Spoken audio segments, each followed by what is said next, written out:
Hello amigos friends. तो ये full solution नहीं है आज के साइंस में हुए ओपी बोर्ड पेपर का।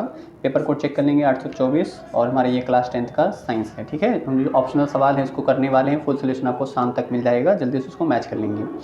आया था उत्तल दर्पण से प्रतिबिंब सदैव बनता है वक्रता केंद्र फोकस के बीच, वक्रता केंद्र अनंत के बीच, ध्रुव तथा फोकस के बीच।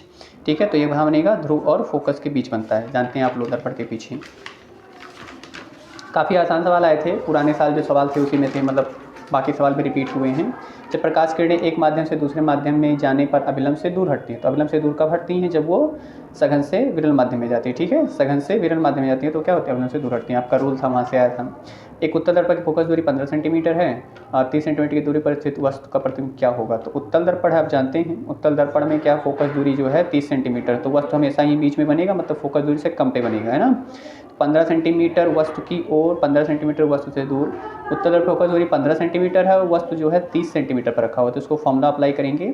F कितना हो जाएगा? 15 सेंटीमीटर और यू हमारा रखा हुआ है 30 सेंटीमीटर पे रखा हुआ है, ये यू माइनस हो जाएगा, F पॉजिटिव रहेगा। 1/F 1/V = 1/F - 1/U, यहाँ से रखेंगे तो 1/15 - 1/-30, ये +30 हो जाएगा। तो ये आ जाएगा आपका, देखेंगे तो 30 सेंटीमीटर वस्तु की ओर वास्तविक उल्टा बनेगा नहीं, वास्तविक होगा नहीं, आभासी होगा, सीधा होगा, वस्तु के आकार का होगा। ठीक है, आभासी सीधा वस्तु के आकार का, इसको सॉल्व करेंगे आपको आंसर मिल जाएगा। श्वेत प्रकाश एक प्रिज्म से गुजरता है तो निर्गत प्रकाश में प्रिज्म के आधार से दूरस्थ प्रकाश का रंग क्या होगा? तो आप जानते हैं ये पढ़ता है ना, श्वेत प्रकाश जाते हैं तो हमारा रेड होता है यहाँ पे, तो लाल का हो जाएगा यहाँ पे ऑप्शन, लाल सबसे दूर होगा बेस के साथ। एम्पियर सेकंड किसका मात्रक है? तो एम्पियर IT किसका हो जाएगा? आवेश का मात्रक हो जाएगा।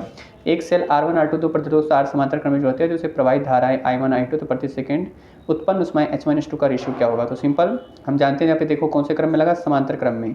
ठीक है, तो उसमें जो वोल्टेज हो गए H का, जो हमारे पास फॉर्मूला होता है वोल्टेज का, वो हमारे क्या हो जाएंगे? क्लियर हो जाएगा। तो H बराबर होता है V²/R, T यहाँ नीचे आ जाएगा तो यहाँ से हो जाएगा R2/R1, H1 हो जाएगा यहाँ पे, भी बहुत सेम होगा तो V/R2 यहाँ से R2/R1 हो जाएगा, H1/H2 = R2/R1, ये हो जाएगा।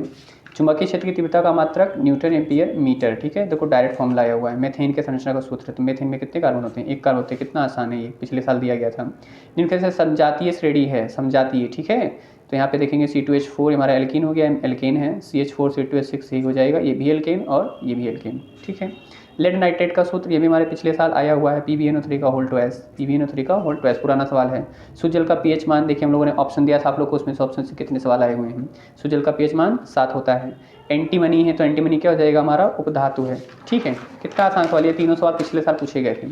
रासायनिक समीकरण को पूरा कीजिए, तो हमारा एसिड है, एल्कोहल है, सांस सल्फ्यूरिक एसिड तो एस्टर बनेगा। ठीक है, तो CO2H5 एसिड हमारा क्या बनाएगा? एस्टर बनाएगा। सिंपल सी बात, एस्टरीकरण क्रिया है। कोशिका प्रक्रम में ऊर्जा मुद्रा क्या होती है? ATP होता है। पित्ररस का स्राव हमारे कहाँ से होता है? यकृत द्वारा होता है, पित्ताशय में इसका इकट्ठा होना होता है। पराग कोश में देखिए आपको ऑप्शन दिया गया था, परागकण। पत्तियों पर कलियां विकसित होती हैं। ठीक है, ऑप्शन दिया गया था आपको, पत्तियों पर कलियां विकसित होती है, क्या हो जाएगा? ब्रायोफिल्म बताया गया था। एक लिंगी फूल का उदाहरण है, तो एक लिंगी फूल का उदाहरण ये नया ऑप्शन कह सकते हैं आप, पपीते का फूल जो होता है यूनिसेक्सुलर होता है, एक लिंगी होता है।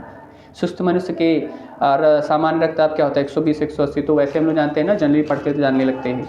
निम्नलिखित में से कौन सा आहार श्रृंखला का निर्माण करता है? तो आहार श्रृंखला का निर्माण करता है, क्या हो जाएगा यहाँ पे? घास, गेहूँ, आम। घास, बकरी, मानव। ठीक है, घास फिर उसको बकरी खा सकती है, उसको मानव खा सकता है।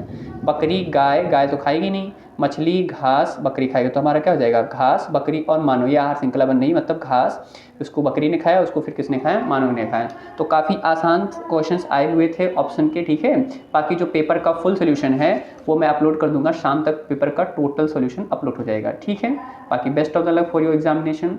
जो भी मैंने बताए थे ऑप्शन, उसमें से बहुत सारे ऑप्शन आए हुए हैं। ऐसे चैनल को फॉलो करते रहिए, सब्सक्राइब करिए। Thank you.